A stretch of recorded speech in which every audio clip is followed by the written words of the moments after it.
Hey, so it's Marlene again. Just listened to a different podcast about UAPs, about, The disrespect. aircraft and how there is that jellyfish type of entity or thing that's been seen a lot in the sky. So about a year and a half ago, maybe, I was driving through, you can look it up because there was a plane crash here. It's Aurora, Texas. I was driving through that area, headed to this fancier area. Anyway, it's like in the middle of nowhere. There was a UFO crash there, and the people from that town buried it, and there was a whole thing about it. It was super interesting. Well, I was driving through there, and I remember seeing something similar to the jellyfish type of, I don't know what the hell it was. It was like an iridescent, pulsating. It's like I was seeing tentacles of a jellyfish, and it just makes more sense to me now listening to all of these like UFO encounters because, well, it wasn't a UFO. It was like a being. It was like in the sky, and an airplane flew through it, and it kind of separated. And then when it passed, the airplane passed, it got back together, but it was like the tentacles had like separated, or I don't know how to describe it. I remember telling you guys, and it was super interesting. Anyway, I just had to send you guys a recording again because I feel like it's time to do a UFO type of podcast. Super interesting. Well, first and foremost, thank you, Marlene. Very interesting. I actually did end up, and I'll slap a little graphic here. I did end up looking for that UFO crash in Aurora, Texas, and wouldn't you believe it? It's actually somewhere on our walls in here. The exact same article. It's somewhere on. I thought I found it at one point, but yeah, the exact same article I ended up pulling up is on our wall as decoration. That's weird. But it's weird that it seems like, I'm not sure. Are you familiar with the sky, like sky whales and like sky creatures or whatever? I am familiar with that myth. Beautiful. I've never heard anything quite like that where it looks like one of the sky jellies. I feel like sky whales is something you would see if you're tripping. That does kind of, yeah, for sure. There has been, I think it might have been Belief Hole, but they did an episode on these sky whales or whatever, and there was some pretty compelling stories from not even like modern, like, oh, I found this on Reddit, but like old, like way, way back in the day before technology type stuff where, people were experiencing some pretty crazy. And there's even one that I think it might have been UFO related too. So I don't know, man. I wonder if back then people were eating the cow patty mushrooms. We can only hope. Yeah. Yeah. I mean, what else are you going to do if you see a big piece of cow crap on the floor? You're going to be like, oh, of course, snacks. It's not, it has mushrooms. Yeah. Okay, so you get. Well, I mean, still, are you okay? Let me put it this way: if I come across a piece of dog on the floor, right, and it happens to have like a Tootsie Roll or something, or like maybe a butterscotch candy on it, am I gonna be like, ooh? Is it a psychedelic Tootsie Roll? No, it's just a snack that happened to land on a piece of dog. Am I gonna be like, oh, fantastic, or am I gonna be like, that's actually on a piece of dog? I'm good, I can't, even if something psychedelic grows on it. What, I'm going to like just forego everything? Like, you know what? No, forget that it's some cow. I'm going to eat this mushroom. Do they clean it or do they just like? I sure hope they clean it. I've never had that kind. Come on, Christian, be honest. Not right off the patties. Right off the patties? That's how you get the freshest mushrooms, dude, obviously. I guess so. I'm speaking as someone that has never partook in that particular. But anyway. Getting back to the alien sky daddies, the jellyfish or jellyfish, even, I don't know where you're going with that, or even space whales. How would this happen? The thing is, make sense? The thing is, I have no idea, Christian. I have no idea, but I want to believe it so bad. Yeah, and with stuff like is it possible that there's a sentience? I mean, we talk about like aliens under the ocean. We talk about aliens, whatever. Like, isn't it possible there's like some kind of weird, maybe it's a UFO craft of some kind that is. It might be outside of our visual spectrum. That's the only way. Everyone points back to that. Was it Afghanistan that had the jellyfish UFO or whatever? I thought that was Iraq. Iraq, one of those. But everyone points to that, and I'm pretty sure that's been like widely debunked, right? Like, isn't that like it looks like a cluster of like birthday balloons or something like that that's floating through the sky? Kind of weird. I mean, I can't remember. I go back and forth, and then like someone will comment something and be like, "What? No, it's definitely fake." And you're like, "Okay, I guess it was fake." And then someone else is like, "Nah, man. I talked to the person that actually like looked at it in the sky and said it was real." You're like, "Well, okay, I guess I don't know what to believe anymore." That's where I'm at. After 5 years of doing this podcast or whatever, I'm just like, you know what? Fine, whatever. Maybe things are, maybe things aren't. I don't believe in space whales. Well, you need to. Probably not the jellyfish ones either. What about space dolphins? No. So long and thanks for all the fish. No, man. No space dolphins. No Miami dolphins. What about Miami dolphins in space? I'd watch that. I'd watch that too. They're all suffocating. You wouldn't hear them make that annoying sound. You would think, but where there's a will, there's a way, you know? No, there's no sounds in space. Okay. All right. Only in space movies. Because there's no air in space, correct? That is correct. Can you explain why the moon is rusting? Does that make sense? Why would it be rusting? Exactly. I'm sure it has something to do with whatever's in the rocks or something on the moon. Mm-hmm. Yeah. It's like, I forget what the actual term for it was. Pretty fascinating stuff, but also creepy if you know your prophecies or whatever. You believe in the moon? That's why that's why it was fascinating, because people were like, the moon is fake. And I was like, well, it's rusting. And everyone's like, so it must be fake. No, we figured it out. No, I don't think that's it. It's fine. I guess we do need to do a UFO episode soon, though. It is time. Yeah, it's been a while. And we need to get back into it, because those are some of my favorite. Like, I think the alien abduction episode, I think it was 250, 200 maybe? 200. Yeah, schizophrenia was 250. I think that was one of my favorite episodes of all time, just because of how off the wall and wacky it was. And I'm like, this is what I need in my life.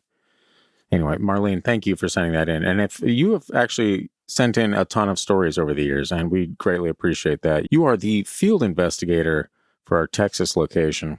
We're going to need a little bit more info on that UFO crash. That is true.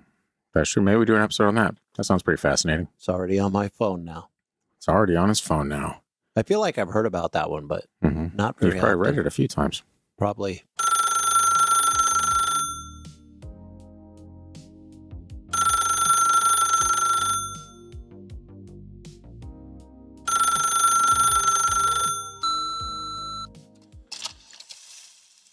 Hey guys, it's Robin.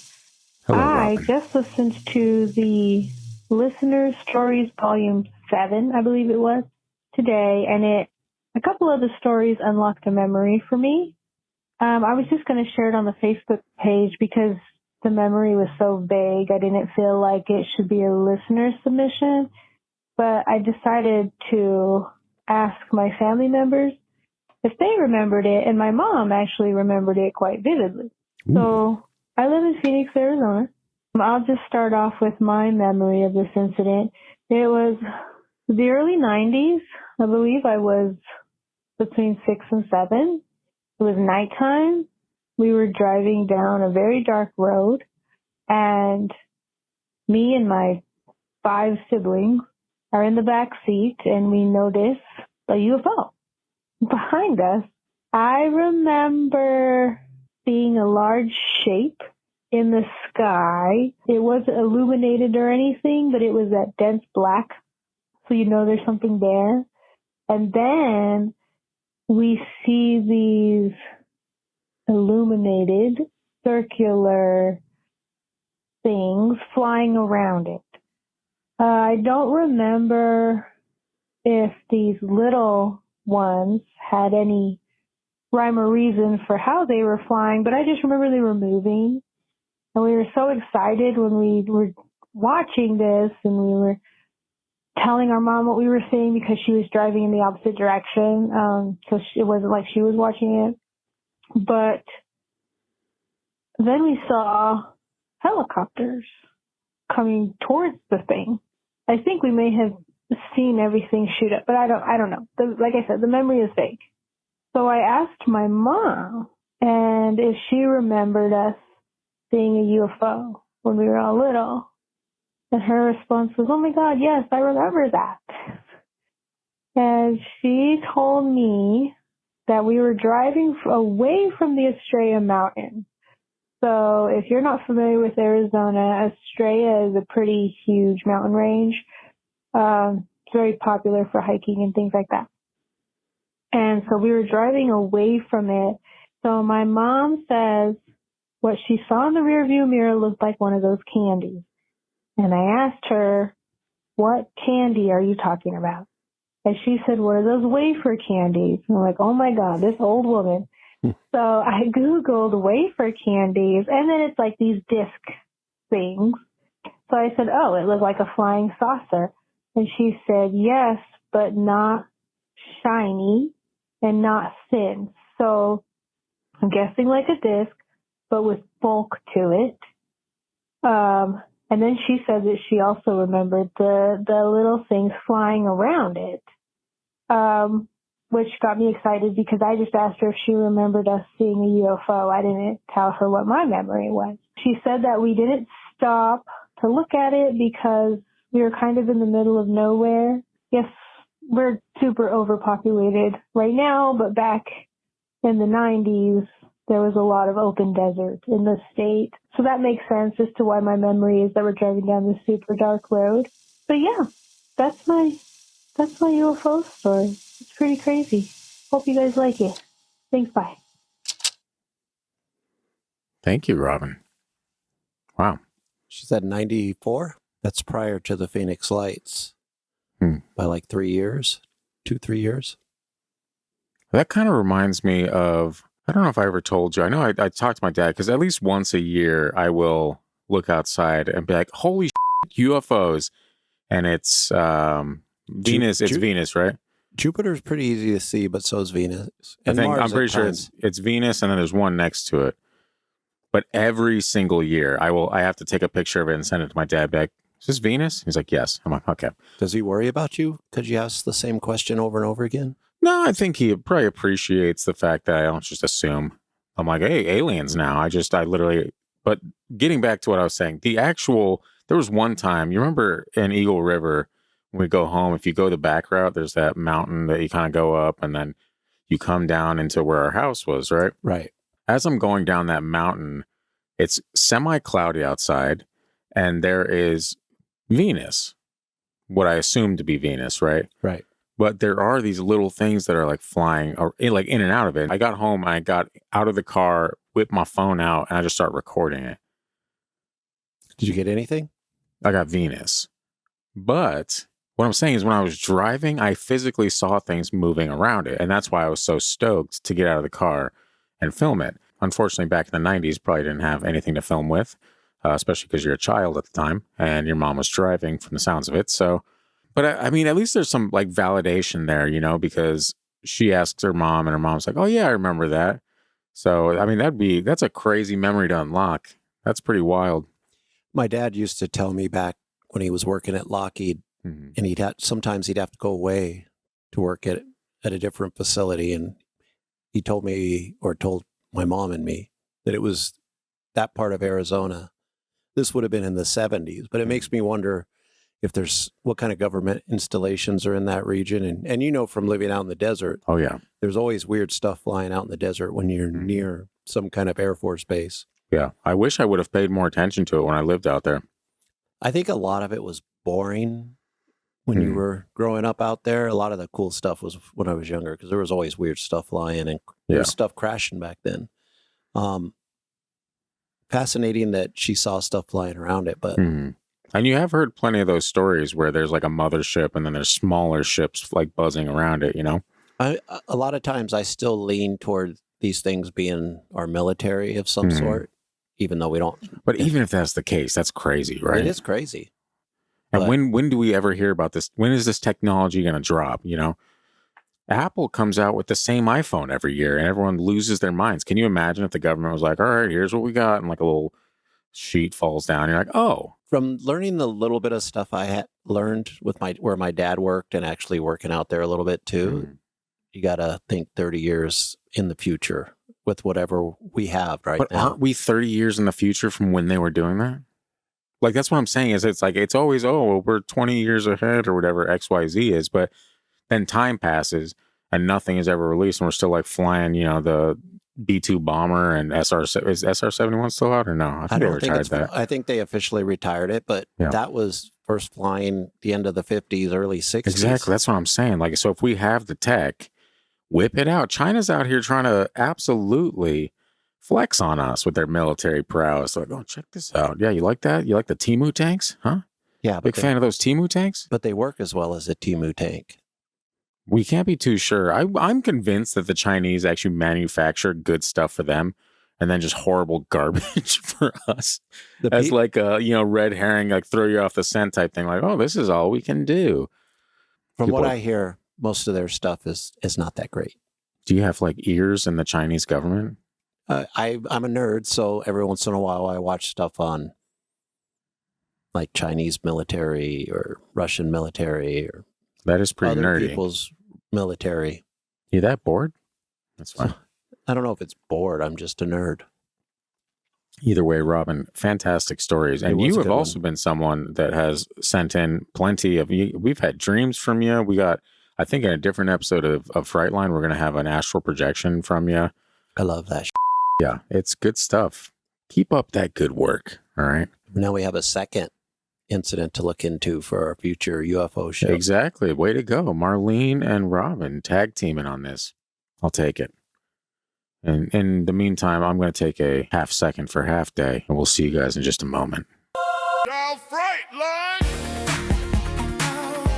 It's Frightline. Now Frightline! It's Frightline. Dial 801 997 0051. Dial Frightline! It's Frightline. And you think the purpose was originally cult? You were like, oh, I'm just going to, at some point, going to do this for a little bit, dabble here and there, start a cult. I mean, it's the thing they used to do back in the day a lot. That is true. Sounds like a lot of fun. If you're a big fan of stank, of course. No, I'm not. So, I mean, you got to imagine that soap exists, right? And Amazon's going to have, delivery drones in any minute now for us. So we can just airdrop that stuff middle of the forest. Like everyone, the bath bubbles are here. You know what? If I did like a more modern style cult, like a tech cult, that might work. Tech cult? Yeah. Like the one that we're both thinking right now? No, a better cult than that. Yeah, that one's pretty bad, right? I mean, all cults are bad, but not mine. Not mine. Mine's going to be cool. And we'll have better celebrities that are taller and more handsome. We already have a podcast. That's true. We'll just advertise on it. That is true. With your money. Just send your donations to the cult. True. That is also true, yeah. Not the band. Us. Okay. Folks, if you have a creepy story of your own that you'd like to hear on Frightline, be sure to dial 801-997-0051. And with that, we're going to get into this final voicemail for the evening.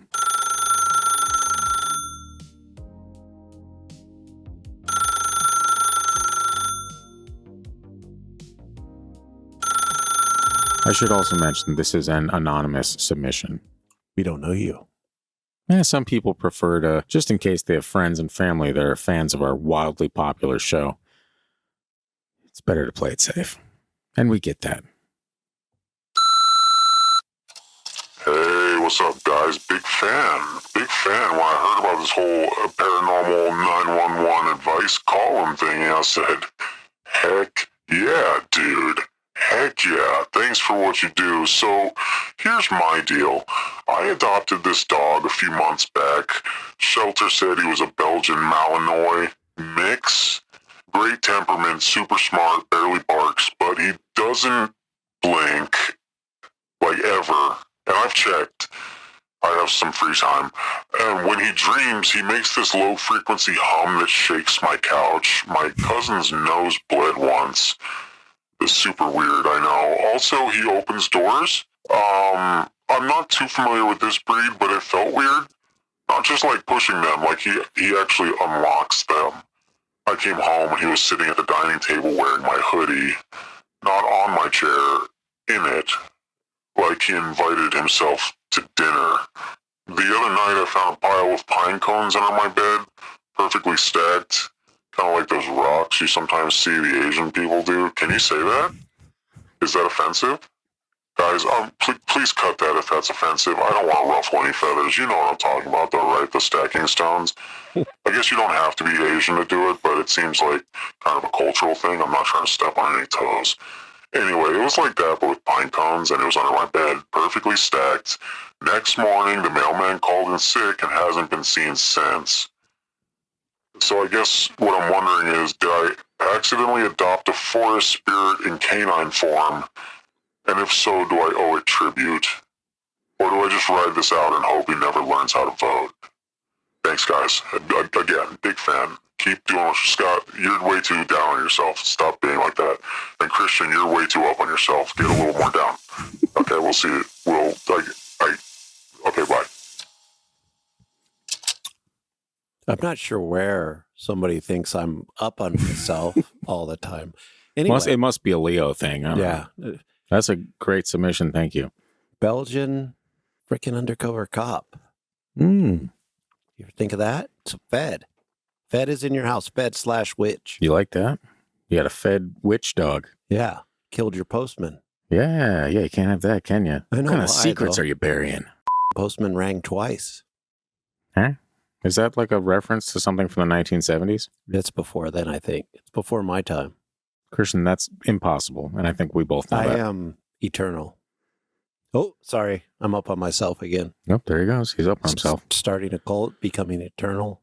What can you do? Sometimes these things just happen. I don't necessarily have any advice for the undercover cop dog, but wild and fascinating. So thank you very much. Could be a undercover cop dog forest spirit. That makes a little bit more sense with the pine cones. The pine cones, yeah. Using what you have available. Yeah. If it was like squirrel skulls, then it would definitely be a witch. But pine cones, it's a forest demon. How do you know so much about witchcraft and squirrel skulls, I wonder? Studying. For the cult. For the culture. Oh, yeah. There you go. You think I'll trigger former cult members talking like this? Yes. They'll feel better if they join my cult. It's a cryptid cult. Well, there you have it. And there you have it.